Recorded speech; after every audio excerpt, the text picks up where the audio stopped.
Hello everybody, welcome to this latest Basis Technologies webinar in our series of webinars on all things related to change control, agile, DevOps and test automation in SAP. As you can see on the screen here today, I'm sure you're all aware, we're going to be talking about building an automated agile workflow in SAP today. And in this topic, we're not going to dive into too many technical details of how we can do this, very big topic and lots of things we can do, but we're going to talk through some of the key considerations and building blocks you can use as you think about how you might build an agile workflow in your SAP systems. As always with Basis Technologies webinars, this is a recorded session, so we will be sending a link to the recording in the next day or two if you'd like to receive that. All registrants should receive that, so look out for it, and if you want it and you don't see it, do please get in touch. You can do that through our website, or there'll be some details at the end. And as always, everybody is on mute on the call today, but we would encourage you, if you have any questions, to enter those in the GoToWebinar question box in your control panel there, and we'll try and get to as many of those as we can at the end of the session. We're probably going to aim to run for about 40 or 45 minutes today, quite a few things to discuss, but we'll go through those fairly quickly, as I've said. And of course, if at any point you want to get into any more details that we don't cover today, do please get in touch with us. We'd love to talk to you about those things. So let's get going with some introductions. As you can see on your screen, my name is Basis Technologies, but in fact, I'm Peter Yavsley. I'm the head of product marketing here at Basis Technologies, and I'll be hosting today's session, as you can see. More importantly, though, I'm joined by Ross McClanahan, who's one of our product owners here at Basis Technologies, and Ross has spent many years working in the world of SAP on different sides of the fence, but has spent quite a while here in our organisation, helping companies to adopt more automation and different ways of working, like agile development within SAP. So Ross, thank you for joining us here today. Thanks, Pete. Great to be here. Looking forward to the discussion. So let's take a quick look at a very, very high level agenda for today's session. This is what we're going to go through. We're going to just talk very briefly about Agile in broad terms, do a quick recap to set the scene of what we're talking about here. And then we're going to get into talking about some of those considerations of building an Agile SAP workflow and where automation can help us, and the kind of thing you should be looking for and thinking about as you plan for that. We'll talk very briefly about an Agile success story as well, an example of an organization that has seen a lot of benefit from moving to Agile in SAP, and then, as I've said, we'll have some time for a bit of Q&A at the end. Just a quick introduction to us here at Basis Technologies before we get into the main topic, for anybody on the call who isn't familiar with us as an organisation and why we're here talking about this.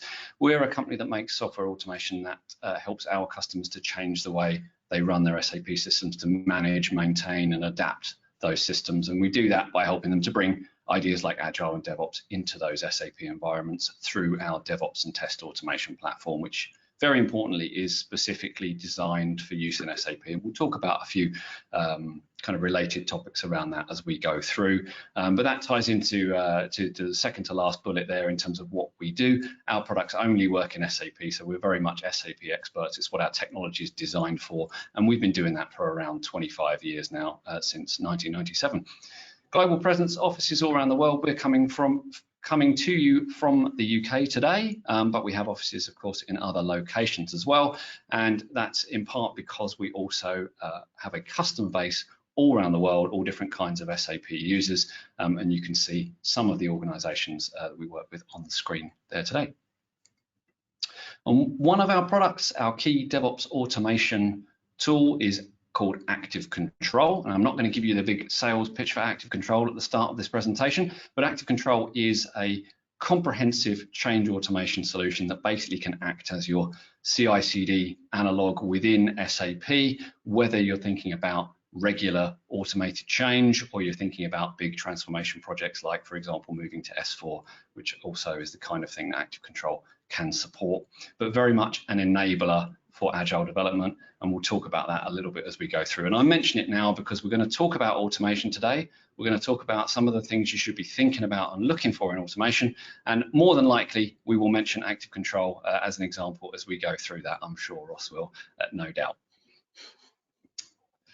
So on to the beginning, and as I said, we're going to just set the scene. I'm going to talk briefly about what Agile is and the meaning of Agile and why we're having this conversation.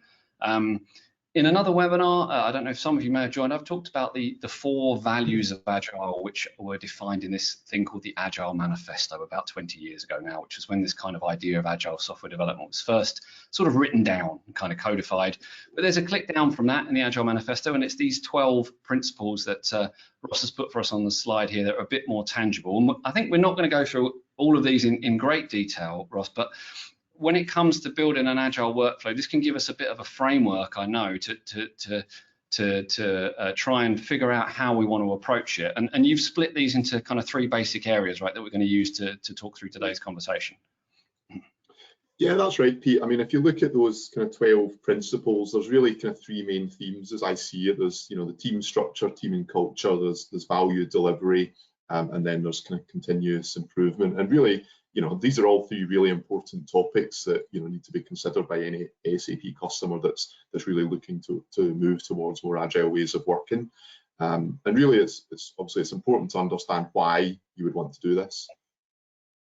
Well, let's get into that. And I will say to everyone on the call, lots of information about this on the internet. I believe it's agilemanifesto.org is the URL if you want to look at the original document, if you like. That doesn't give you too much more information than this. But as Ross has said, why Agile? Very important question. What is the fundamental driver for changing the way we think about things, Ross? Yeah, so ultimately Agile, it's about delivering value more often, more frequently, earlier to the business. I think most people in the call, from an SAP background, will recognise that diagram on the left there, that traditional waterfall way of delivering SAP change. So SAP projects, historically, traditionally, they took many months, sometimes even years, to deliver that via kind of very extreme rigid set of phases. And this really goes against the whole kind of agile principles of delivering early and delivering continuous value to the customers. So as a result, a lot of SAP customers have kind of moved to what you see on the right there, of trying to kind of break down those large projects into smaller chunks of work that can be delivered more frequently in short 2, 3, 4 week sprints. And so that takes us to this idea of value that you've already mentioned. That's a really key concept in this whole idea. Absolutely.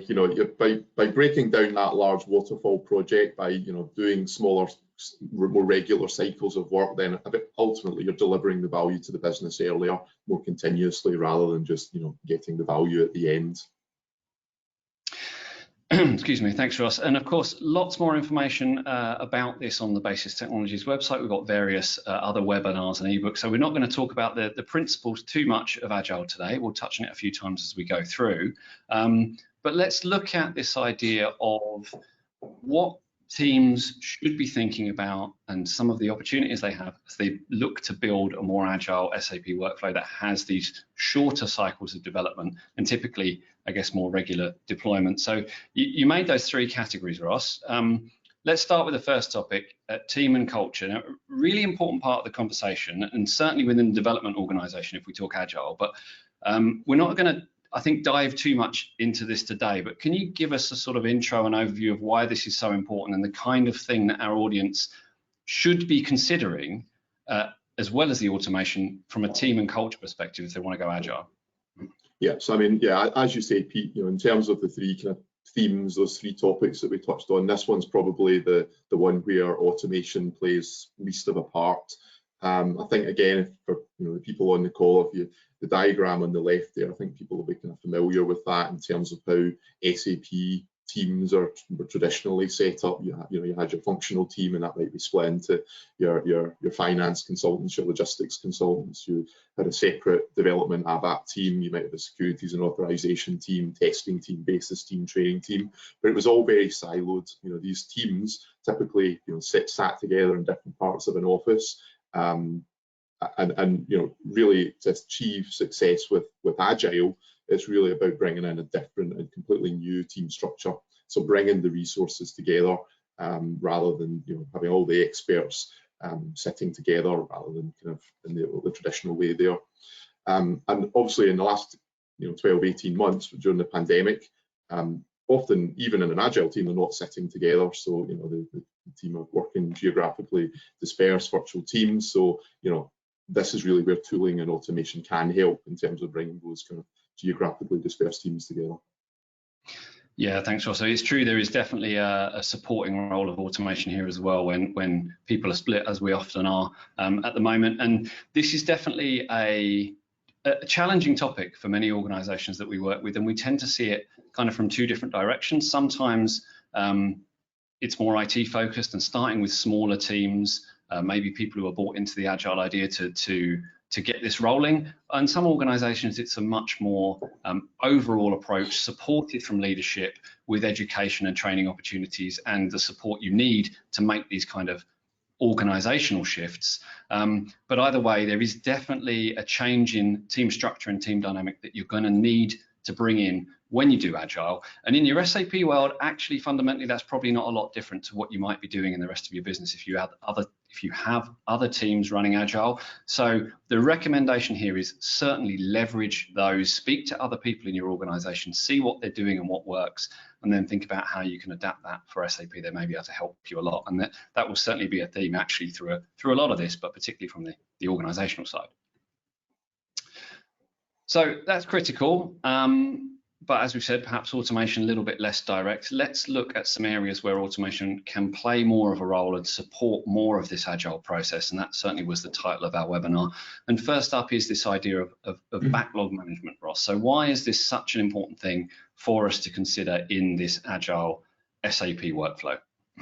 Yeah, so in my own role within Basis Technologies as the product owner for Active Control, I'm responsible for managing our user story backlog. The backlog requirements that are raised by our consultants, our support team, feedback from customers, and I'm responsible for kind of prioritizing those user stories, the requirements for upcoming releases. Making sure that our development team are working on the requirements, the stuff that will give most value to our customers, and ultimately it's the same for for SAP customers out there. It's doing the same, and that's really the kind of the Agile backlog really where it kind of helps. You can see everything that's being raised, and you can obviously prioritize and make sure that your development team are working on the things that are most important and are going to add the most value.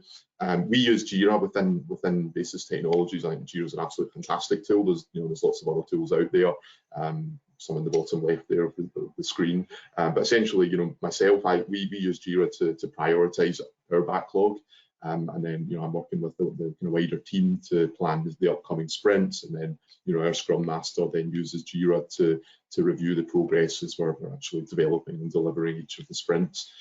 So yeah, I mean, as I said, I think Jira is a wonderful tool for managing an Agile backlog. I know it's a view that's held by quite a lot of our own customers, because we've actually got an integration between Active Control and Jira to help facilitate more of that some automation. And we'll talk about the importance of that in just a second, but I suppose the key thing here for our audience who are maybe more used to the SAP traditional way of doing things is that this kind of support and specialist tooling becomes all the more important when you're sort of atomizing your change requirements into these smaller units that we're going to try and deliver in fast cycles, maybe even like every 2 weeks, for example. Yeah, absolutely. I mean, it's just a great tool. You've got your sprint, be that 2 weeks, 3 weeks, 4 weeks. It's just a great way of seeing the progress of the sprint. Are you on target? Is there certain things that are lagging behind? It's just it gives you that kind of overall view, real-time view of everything and what's progressing. So I think the recommendation here, the suggestion here is certainly that if you as an SAP team aren't already using a tool like this, and many organizations are, but if you're not already, we would absolutely encourage you to see if this is in use somewhere in your organization and see what you can leverage there, or if not, investigate which tool might best suit you today. We do find that a lot of organizations, as Ross has said, are already trying to standardize on this kind of requirements management or backlog management tool, even if they haven't quite gone Agile in SAP yet. So you may be already partly on the way there. And if you are, as you start to use these tools, that's step one. But the really important thing also from an SAP Agile perspective, as Ross has mentioned, is how we connect these things up and how we integrate that quite complex sometimes backlog situation with what we're actually doing in SAP and the changes we're making. So Ross, can you tell us a bit more about that, why it's so important, how it can work? Yeah, I mean, it's just that, it's a single version of the truth. You'll have your business users, and a lot of users might only be using Jira, and then you might have a tool like Active Control that's doing the actual deployment of the changes. So it's just about bringing those together so that you've got that kind of single version of the truth. I mean, ultimately, tools like Jira, they're not SAP tools. They're not. It's not about managing, deploying the transports, the changes. So it's really, that's where our integration with Active Control comes in to kind of get the best of both worlds, having Jira for that agile backlog management, and then Active Control or tools like it to then actually to deploy the changes. So a few reasons for doing this. You can see some on the screen. We're very much more business centric in an agile approach. So through an automation that always keeps our SAP change status updated in our tool, let's say like Jira, we can expose that to the business and the people that are running our sprint planning much more easily. And of course, we're removing the effort and the potential for errors from people like our basis team who don't want to do that rekeying and double work.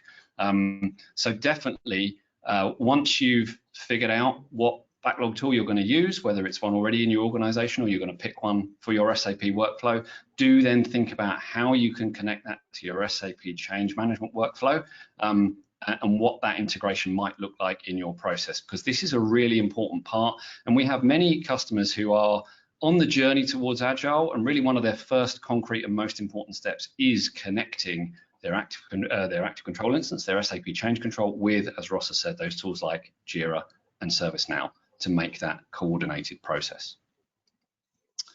So let's take a next step, and let's talk a bit about this idea of shift left, Ross, which comes up in Agile and DevOps conversations quite often, this phrase shift left. So what do we mean by this, and why is this an important thing when we're thinking Agile? Yeah, so I think before we get into shift left, just to the kind of top portion of the slide there is really the kind of agile cycle flattened down, and the bottom portion is just a kind of typical SAP landscape. In this case, a development system, a QA system, potentially a pre-production system, and a production system. And obviously, all SAP customers are different. Some will have landscapes like that. Some might be 3-system landscapes. Some might be dual track, 5-system landscapes, whatever. Lots of different possibilities out there. But ultimately, within that SAP landscape, there's going to be, a workflow and a process, and a build, unit testing, peer review, testing, eventually going into production at the end. So I think that something like that will be familiar to all of the people on the call here. If we move on to the kind of next slide, then I think basically I think people will be familiar with the sorts of issues in terms of when you're moving from development into QA, and you might get testing defects, you might need to do development rework, import errors. There's lots of issues, sequencing. All these things are quite common in SAP and delivering SAP change. So really the kind of concept of shift left within Agile and within SAP is really, if you can identify those sorts of issues, problems before they actually become issues, before you deploy it and get return code 8, before your QA team spend time testing something that's not going to work, before your development team have to go and do some extra work to fix something. If you can cut all that out, if you can identify the issues before they actually become issues, then it can only be for the better. You're going to reduce the total cost of delivering the change, and you'll probably be able to deliver more change. So really, shift left is really about that. It's about identifying the issues further to the left, further to development before you actually go to the QA system. And this is definitely really one of the key areas where automation is going to support you and play a role, because the concept of shift left, of course, you can build a process that tries to encourage your developers to unit test or do peer reviews or run code inspector or whatever it may be. But if we can build that into an automated process, take the load off of them, and at the same time enforce that governance, everyone's going to win in this cycle, as Ross has just described. But importantly, Ross, we are talking about shifting left and bringing this quality and responsibility for quality earlier. But of course, that kind of automation isn't only good in the dev environment, right? Oh, sorry, that's not supposed to happen. What's happening? Yeah, absolutely. I mean, ultimately, ultimately those checks that you'd want, those automated checks that you'd want to do between development and QA, a lot of them are just as relevant, when you're trying to deploy from QA to your pre-production or into production. So, although shift left is a concept really between dev and QA, the reality is that the more automation you can do between each of the SAP systems as you're moving through the landscape, the better. Ultimately it's about reducing the number of import errors that you get into production, the business being impacted, P1 tickets, everybody running around. If you get automation in place to do those checks and reduce the risk of that, then again, it's just, it can only be for the good. Thanks, Ross. And again, I just want to emphasize, this is a really important point for a lot of our customers, this idea of analysis and visibility and the governance that automation gives them, because we're working typically in an agile cycle with so much more constrained timescales. It could be a 2-week sprint. We just haven't got time for 4 rounds of rework. We haven't got time to address lots of defects and remediate lots of problems in our code that could have been avoided if we just had a mechanism that helped us to do that. And the flip side of that is, as a team, then this can help to grow the confidence in the quality of change that we're actually delivering through the pipeline there. And so overall, the business then can more comfortably move to a higher cadence and a higher pace, as Ross has said, with these checks and balances throughout the process. So as you look to build your Agile SAP workflow, think about also what you want the process to be, but then how automation can give you that insight, can give you that analysis, and can build those tools, some of which are already out there, like we mentioned, Code Inspector or ABAP Test Cockpit, into that process as a joined up, automated workflow that doesn't involve tool switching and context switching and gaps in between things. So an interesting one next, a good one, I like this one, approvals. I like it because it might seem a bit obvious, but actually it can be a really big bottleneck, especially in those kind of distributed teams you talked about already, Ross, maybe people around the world. In big organizations, even worse. How can automation help to reimagine approvals if you've got an agile SAP workflow, and what kind of things should people think about? Yeah, I mean, ultimately, you're moving your changes, dev, QA, production. Eventually, there's going to be an approvals workflow. Within every organization, there's going to be people that are doing certain approvals, peer reviewers, team leads, perhaps. There's going to be obviously testing approvals being done. There'll almost certainly be some sort of approval into production, maybe a change manager. And as you said, every second counts. You're doing these 2-week sprints. You don't want to be sitting waiting for somebody to approve something. Maybe they're in a few meetings or whatever, and things get slowed down because they're waiting for an approval. So this is really where automation can help. So ultimately, first of all, it's really about having the automation and the tooling in place to the flexibility for an approvals workflow that fits your organization. You might have different approvers for different types of changes. You might have a different workflow for different types of changes. So it's been able to set up that and have whatever suits your organization. It's also, in terms of automation, just like notifications, telling people when they need to approve something. You don't want to have to, your developer to have to manually send an email or contact somebody to do a peer review, etc. It's also about automated reminders. When somebody has to approve something, if they don't do it at a certain time, it's about automatically giving them a nudge to get it done, because this is holding up something getting to QA or potentially even into production. We've talked already about shift left, these automated checks being run, and that ideally you want that to run as part of the approval process. You don't want, if something comes to me to approve, I don't want to have to go and manually be checking things, or manually running automated checks. I just want it to happen seamlessly. If I go and do the approval, all the checks would run automatically, tell me if there's any issues. If there is, then obviously I need to investigate and mitigate them. If there's not, then it just moves forward to the next part of the process. So that's obviously a very big win.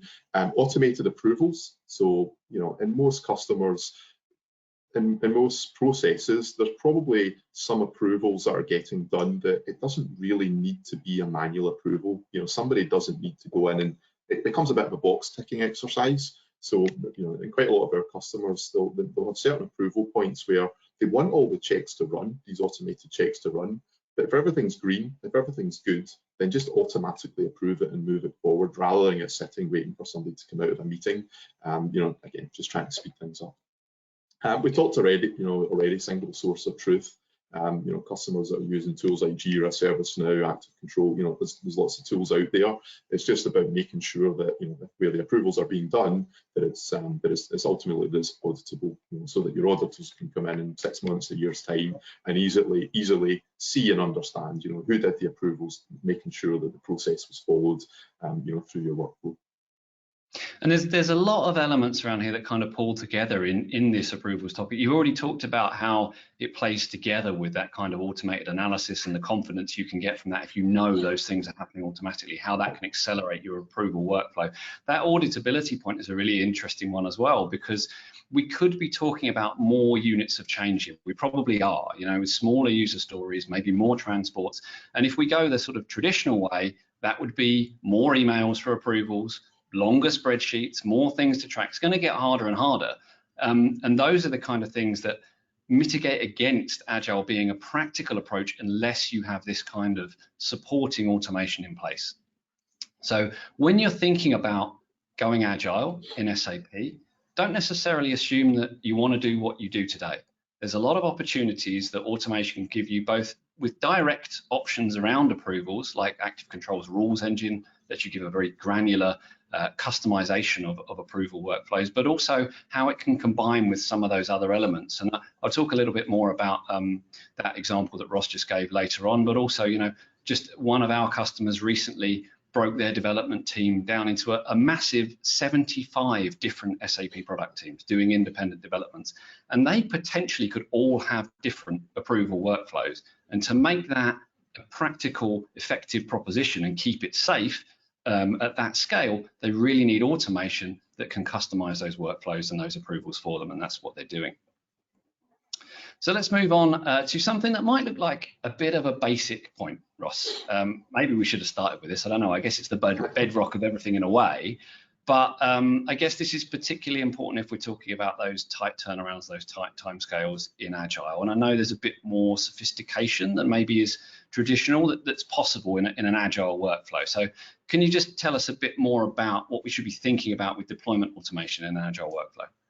Yeah, I mean, ultimately, you're deploying the transports, the changes into your QA, your production system. You don't want your basis team to be doing it. You don't want your developers to have to be sending emails, or somebody sending an email to get somebody to import something.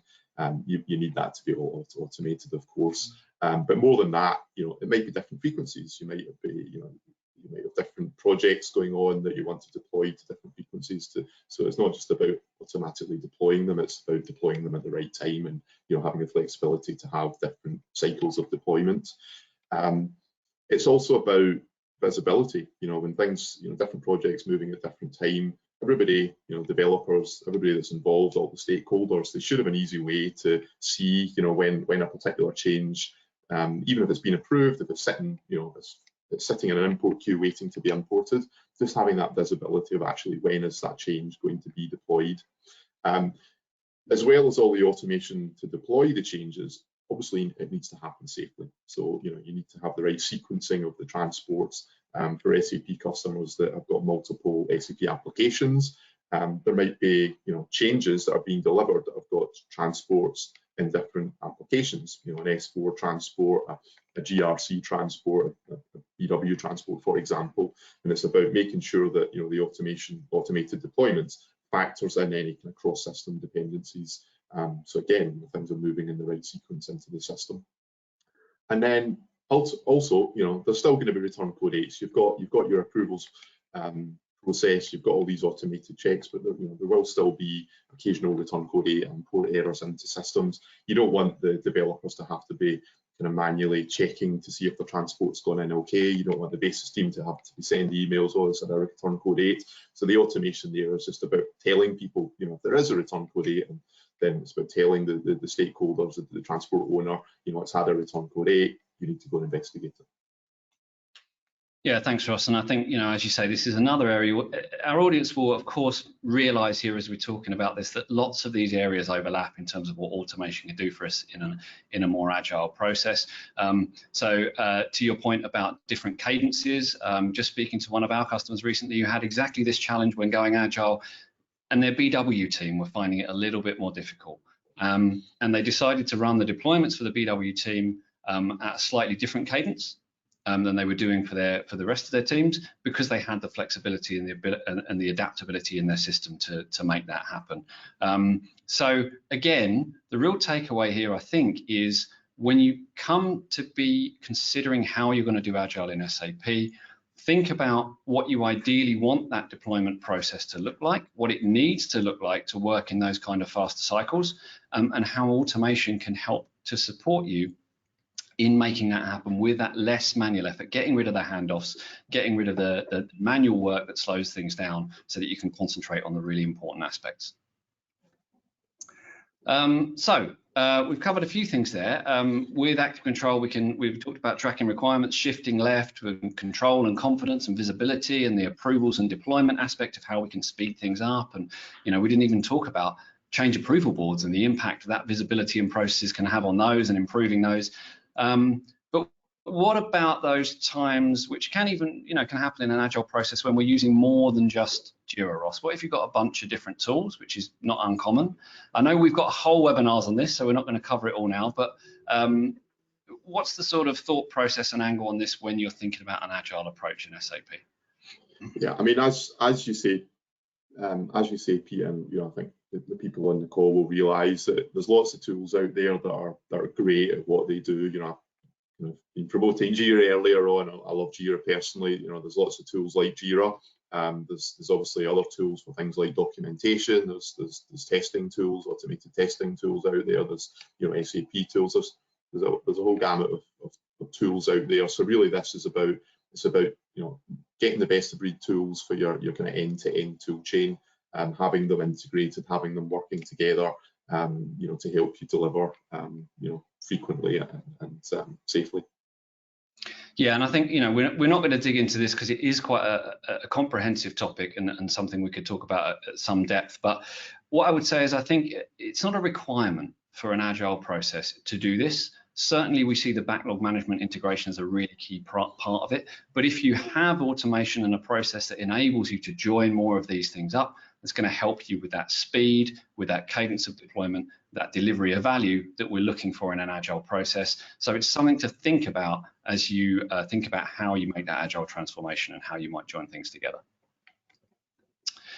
So Ross, a little bit, maybe slightly behind time, but we're getting towards the end of this section. Just a couple more points to cover. This one might seem a little bit vague, build flexibility in, but actually I know it can be really important in an Agile approach. So, why is that? Why do we have to be more flexible and have the tools that support that flexibility? Yeah, I mean, ultimately things change. In Agile, the whole kind of principle is that the requirements might change. You've got to be able to reprioritize at speed. You're delivering what the business wants, but in SAP, in the context of SAP, and in any organization in general, things change, and you also need to be able to adapt to that. You might, it's not just about changing requirements. There might be production issues that need priority. There might be different deployment requirements that deploying to different frequencies. Some of the stuff we talked about earlier. Your auditors come in, they want, they want to see that you've been following your process. Over on the right there, you've got to be able to change in terms of your landscapes. You might have to spin up extra test systems for certain projects. You might be doing an SAP a refresh or an upgrade or a non-SAP upgrade. So things are going to change, and I think the key thing from a flexibility perspective is you need to be able to adapt with that change. You need to have the tooling in place so that when things change, you can move quickly to change with them. Otherwise, you're not going to be able to deliver Agile. Yeah, I think you've hit on the really key point there, because essentially the essence of this idea of Agile development is that we enable our IT teams and our developers to respond more quickly to what the market needs, what our business users are asking us for. And so if we've got tools and infrastructure in place, what we need to be aiming for is the flexibility there to support that, that quick pivot and quick pace of change. And again, one example was that customer with the 75 Agile teams, and they mentioned what a challenge it can be if people within those teams shift roles. Maybe those approval workflows then change, and there's a domino effect because people are moving around, and that's not super uncommon in Agile, but without a tool that's easy to update and easy to administer, that could be a real challenge. So think about what kind of flexibility you might need and how you can accommodate that as you build your Agile workflows and look for tooling across the board that can support that as easily as possible. So final one in this section, a sort of a philosophical question in a way, and Ross, I know you have an opinion, and that's fine, we all do. The question here is, or the action is to think about your landscapes when you go Agile, and the question really is one development track or more than one development track. So what's the debate, Ross, and what is your opinion, and can you be successful either way with Agile? So I think the short answer is yes, you can be successful either way. I know that you and I have had some healthy internal debate about what's best, to deliver Agile. Is it better to be single track? Is it better to have parallel development tracks? The reality is both work, and we know they both work because we've obviously got customers that do both. It's really just about what's right for the projects that you're doing, for what you're trying to deliver.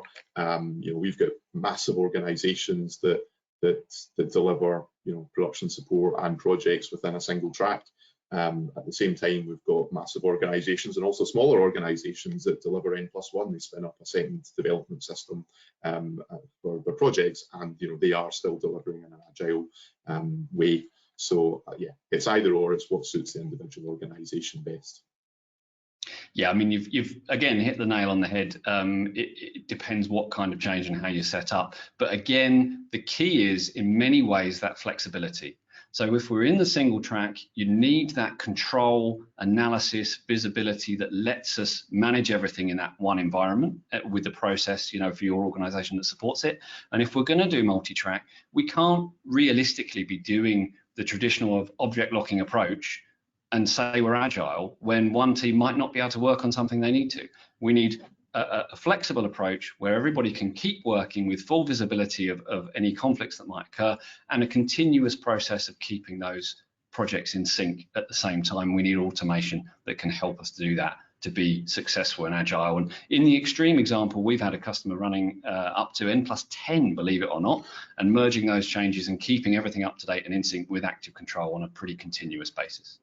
Yeah, and even the customers, just to add, Pete, even the customers that are single track, the reality is, S4's here, there's annual release upgrades that have to be done. So even those customers are, most of the time doing single track, they're often spinning up an extra development system while they're doing their S4 upgrades. So, that's really where that flexibility and having the tooling and the automation in place that enables that to be done quickly is really where the benefit is. Yeah, thanks, Ross. You're absolutely right. So in that value delivery section, as we're looking to go Agile in SAP and how automation can help us, you want to be looking at how you can manage your backlog and integrate that. You want to be trying to shift left and get the automation and control and analysis that can help you do that. Think about how you can redesign your approval processes. Think about how you could automate more of your deployment to streamline that process. Be flexible. Get the automation in place across the board that can support that as much as possible, and think about your landscape structure and what's going to work best for your teams. All practical steps you can take and all areas where automation can help you to move to more Agile development. But Ross, important third bucket that you mentioned when we began this conversation, our final section, really important for Agile, continuous improvement. So tell us a little bit why this is so central to the kind of Agile approach. And I know it's often neglected, maybe not deliberately, but yeah, I mean, the reality is, in delivering SAP change, in life in general, there's always going to be issues. Processes might not always get followed 100% of the time. People might not do what they're supposed to at the right time. People are human. There's going to be human error.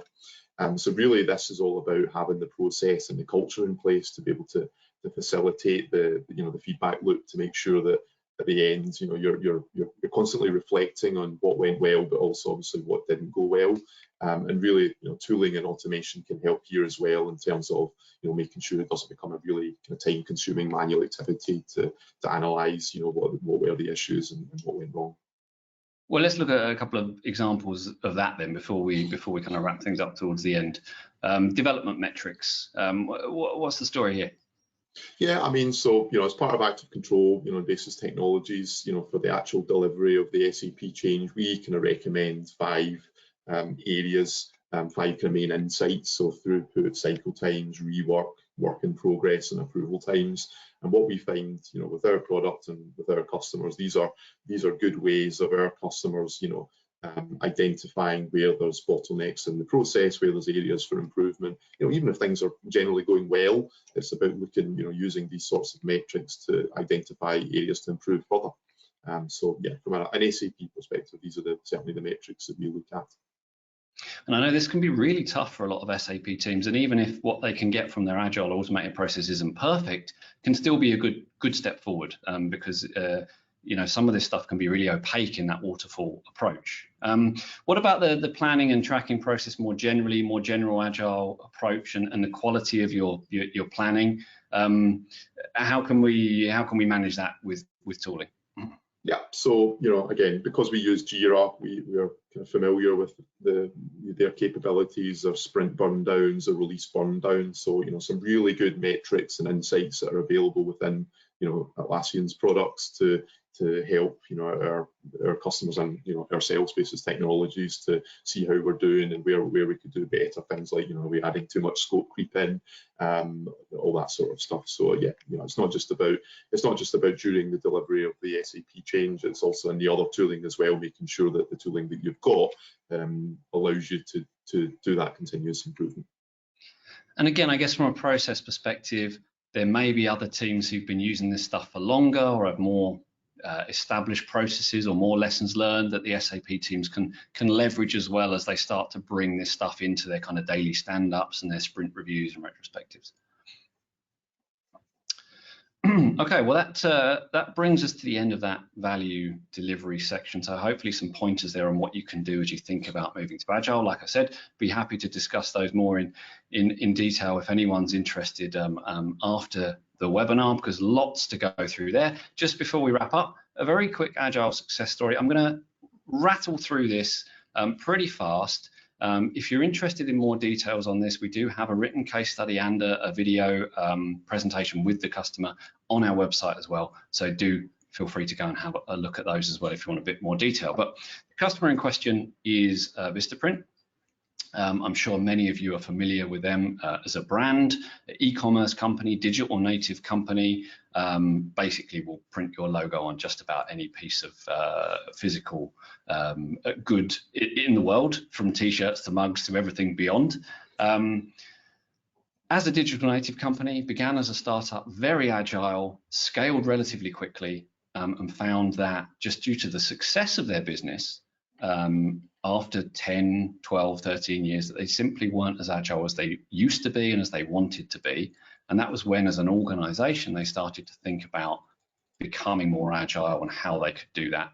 And it was after a couple of years that became kind of a business-wide initiative, not just in IT, but certainly with a central focus in IT as well, for increasing agility across the organization. And so because they started from a business perspective and said, we need to be more responsive to the market and more agile overall, they really started with a people focus, and they started with a kind of a top-down approach with a lot of support and training and education across the board to bring people with them on their agile journey. But then, of course, what they had to do, once people understood what was expected and they made some of those team changes and organizational changes, was they had to change their process. They had to figure out how they could change the way they thought about requirements and break down into these smaller user stories to fit this more agile approach in these 2-week sprints they wanted, because they wanted to get away from that idea of an SAP release cycle.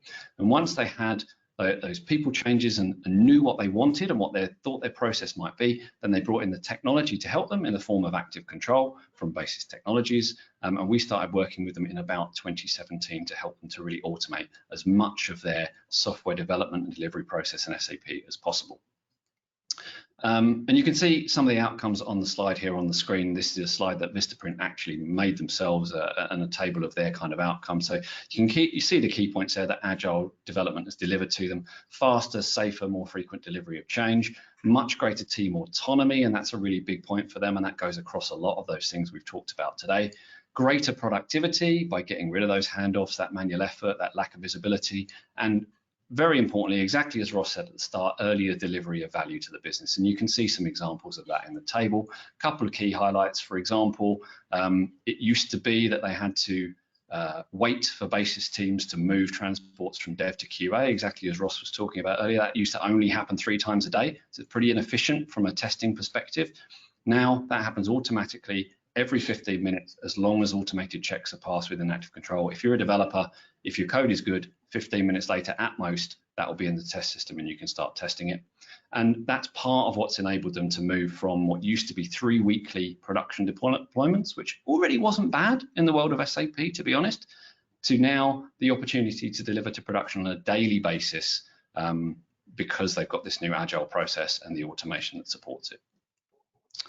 So that's an example of certainly Agile success. They've been doing that for some years now. So we're just about on that 45 minutes I mentioned at the start. Let's wrap things up with a quick summary. We talked about how the 12 principles of Agile might help you to structure your thinking and your approach as you want to move to Agile in SAP. And it really is all about faster delivery of value. That's what we're trying to do. And that breaks down into things like figuring out how we can make those requirements smaller and more practical, or where we can do that. What we should say, that we haven't really mentioned today as well, is that we can still apply this approach to those bigger projects that Ross was mentioning, those upgrades or transition projects or big business transformations. We can also still run those in an Agile manner, even if the big cutover, the big go live takes some months, and is further down the line. We can still get more user feedback, deliver smaller units of value, make more progress as we go, rather than going that big waterfall approach all the way through. However we approach Agile, though, team and culture can't be ignored. It's definitely something you need to think about at a pretty early stage to make this work. It's not just all about technology and process, but you do need to think about technology and process hand in hand. Often thinking of process before execution can help, and like in that Vistaprint case, sometimes it's a cycle. You'll see the opportunities that automation can bring you, and you'll adjust your process accordingly and learn as you go. But either way, you're going to need SAP specific automation to help you with the requirements of SAP's architecture, the transport system, and so on and so on. Definitely build learning and review into your Agile process. It's the easiest thing to leave out, and people often do when they're under pressure, but we would definitely recommend that you build that in, plan for it, and try and iteratively learn and adapt your Agile processes as you go. And this is definitely an approach that is delivering for more and more SAP teams around the world. I gave you that one example, and of course there are an increasing number that we're working with at Basis as well. So that brings us slightly over time to the end of today's presentation. Thank you to Ross for joining us today. Thank you to everyone in our audience. As I've said, if you'd like to discuss any of this in more detail, the user stories we've talked about, or the functionality and the automation, you can get in touch with us via our website, or Ross's email is on the screen there. He'd be more than happy to receive any emails from you. This is a recorded session. We will be sending the link out. Give us a day or two. If you don't see that, do please get in touch using these details. And just before we wrap up, we will take a quick look at some of the Q&A that's come in. Okay, so we've got a couple of questions here, Ross. I'll fire a few at you. Easy one to start with. How easy is it to add a new non-prod system into an existing transport flow? And I'm going to say, I guess we need to consider this in the context of active control from our perspective. Yeah, I mean, to change we talked about flexibility earlier on, and really that's kind of one of the benefits of active control for our customers, is just the flexibility. If you do need to change a system, add an extra test system, it's very quick and easy to do it. It's minutes and hours rather than days and weeks to make these sorts of changes. So yeah, it's very straightforward. And certainly that's really important to some of our customers who are now hosted in the cloud, and they want to leverage more of the possibilities there. Or for example, that customer I mentioned who had the extreme N+10 scenario, their landscape was quite fluid, particularly in the QA environments, and the ability to change those transport paths really quickly and easily in active control was really important to them. I'll throw this one to you first as well, Ross. A question that's come in. Does the people training element, when we're thinking about Agile, also include third-party development teams, external development teams? I mean, I think it needs to. I mean, if you've got third-party tools that are part of your process that are delivering change on your landscapes, then I mean, I think that they do need to be do need to be trained. They need to know your processes, the tooling that you're using, the automation, and obviously working with you to deliver against those processes and workflow. Yeah, I agree. It's certainly what we hear. I think is it can be a challenge because sometimes those external partners have processes they prefer to follow, or systems they prefer to use. But generally, we find that a lot of those organisations are becoming quite forward-looking and understand the need to work in different ways and are happy to partner with their clients to make that a reality and to make that happen. Yeah, I mean, sometimes it can become even more challenging when there's multiple. Some of our customers are obviously got multiple system integrators working, sometimes on the same development system in the same environments. And again, that's really where the automation tooling can help. You've got that single version of the truth, even if multiple teams from different system integrators, different vendor partners are making changes to the same objects. Everybody's got the visibility and obviously the automated checks to make sure that that things are moving in the right sequence through the landscape.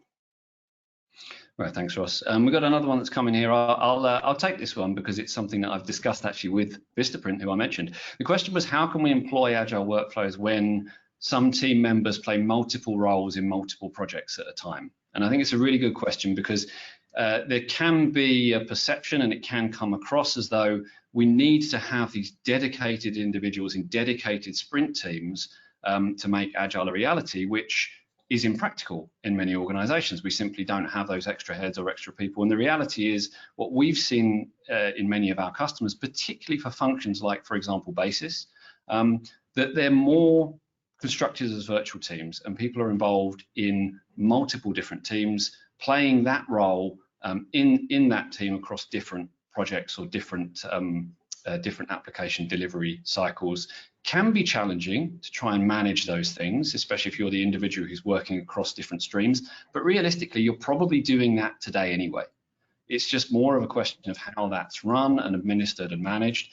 And we do see organizations like Vistaprint who've had success with that, where the same individuals are involved in multiple different Agile teams to fulfill that particular function that's needed in that sprint to make it effective. Ross, I don't know if you had anything you want to add on that or if we should move on. Yeah, I think you've covered that one. Yeah. Cool, thanks. Okay, so next question was, is it possible to have CI/CD with any version of SAP? So it's a kind of interesting question in today's environment. I mean, I think from a basis technologies and an active control perspective, yes, it is. Active control you can integrate with different tooling, and it can be used to manage different versions of SAP. So yeah, I mean, ultimately you should be able to achieve it regardless of what SAP applications and versions you're using. Yeah, and I mean, I think if we're going to go back to R3, we might struggle with any automation for this kind of process. But certainly ECC and absolutely S4HANA and some of the other newer technologies that are coming out, we see many organizations we work with that are using particularly that move to S4, where you've got that big project and you've almost got a license to do things differently to get the most value, as the point at which they're really starting to investigate these topics like Agile and DevOps and more automation across the board. Can happen sooner. In many places it is, but certainly things like S4 are a catalyst for that. And yeah, you can really do it pretty much anywhere with the right process and tools to help you. Question for you, Ross. This is very much your ballpark because you know this well. What's the timeline of a typical active control implementation for an N+1 landscape, particularly S4 and a separate stack? Yeah, I mean, essentially implementing active control like end to end, kick-off, design workshop, the technical setup, the training, the actual go live. Depending on the number of SAP applications and scope, it tends to be, it's a few weeks basically, from 10 days for the kind of smaller scope up to a few weeks for much larger, enterprise SAP customers. So yeah, we're talking for that particular scenario, we're probably talking 2 or 3 weeks of basis technologies effort for delivering all of the activities, not just the technical setup, but all the kind of design and preparation, and then at the end the kind of training and actual data migration and go live. So in general, it's a few weeks basically. Thanks, Ross. And I think I'm sure people on the call will be familiar with how actually that's a pretty flexible and quick turnaround for the kind of comprehensive tooling that we're talking about putting in here, and active control is very much designed with that kind of flexibility that we talked about in mind in terms of how you build those processes. Yeah, I mean, I see one of our customers on the call just now, and actually they're a prime example. I wouldn't mention the name, but it's a customer that we implemented active control 2 or 3 years ago, and then gradually they're expanding it out to other SAP applications. So it's not, you don't need to do a big bang. You can get it in, you can fine tune your processes, your new agile way of working, and then expand out to other applications as they come on stream. Yeah, I think that's a really good point you've made there, Ross, actually, because I've spoken to a number of companies that we deal with as well, who certainly come into engaging with us and adopting automation with the mindset, with the aspiration of saying, we're going to go agile, we're going to be DevOps, but they don't start there on day one, even if when they're putting the tool in, they're saying, yeah, this is what we're going to do, we'll get right there, but actually they find that maybe it's more of a journey, but either way, the automation still supports them and adds value as they work that out and get towards where they want to be. We're running up a bit against time, but we just got, I think, time for one more that's come in here. So it's a good question we haven't addressed here because we've been talking specifically about Agile, but the question is, how do Agile frameworks like Scrum and Kanban add to DevOps adoption? And the way I would answer that is I'd say that we really see Agile as one of the fundamental pillars of being able to have a more comprehensive DevOps approach. It's very difficult to deliver in the kind of collaborative, high speed, perhaps even continuous way, continuously automated maybe way that we want to be aiming for in a DevOps approach if we don't have that more agile development, those more agile development fundamentals, the ability to break down our requirements into more bite-sized pieces, the ability to reprioritize those things more effectively, and the ability to work across teams, before we have that wider sort of DevOps adoption, maybe more integration, maybe more automation, more collaboration. So we'd see Agile as part of DevOps, and many organizations that we work with that are doing Agile, kind of doing a bit of DevOps as well. They're sort of on the journey, and maybe sometimes they call bits of it DevOps, and maybe sometimes they call bits of it Agile, but Agile is a bit more of a kind of fundamental layer, and it's the place that many people are starting. So that is pretty much all we have time for. We're 3 minutes short of our hour, so we'll wrap it up there. If there's any questions we didn't get to, we'll try and follow up with you offline. As I've said, there'll be a link to the recording coming out in the next couple of days. So just remains to say, again, thank you to Ross. Thank you to everybody for joining us. We hope to see you all on another Basis Technologies webinar in the near future. Thanks very much and goodbye. Thank you. Bye.